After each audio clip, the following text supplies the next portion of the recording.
অবৈধভাবে বালি পাচারের অভিযোগে বাবলু বোঝাই পিকআপ ভ্যান সহ ধৃত একজন। শুক্রবার মাথাভাঙ্গা 2 ব্লকের নিশিগঞ্জ এক গ্রাম পঞ্চায়েতের ভোজনের ছড়া এলাকায় বালু বোঝাই পিকআপ আটক করে নিশিগঞ্জ ফাঁড়ির পুলিশ।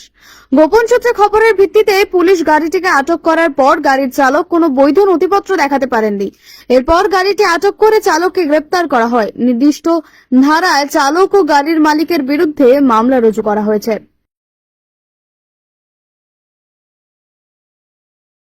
কেরিয়ার নিয়ে চিন্তিত? দ্বাদশের পর কি করবেন ভাবছেন?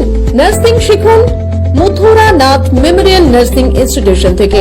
উন্নত পরিকাঠামোযুক্ত প্রতিষ্ঠানে অভিজ্ঞ faculty, student credit card, 100% placement, আধুনিক হস্টেলের সুবিধা সহ West Bengal nursing council, Indian nursing council ও West Bengal university of health science অনুমোদিত আমাদের কলেজে জিএনএম ও বিএসসি নার্সিং এর সিট বুকিং চলছে। Mathuranath memorial nursing institute, Falakata. Contact 8900095200।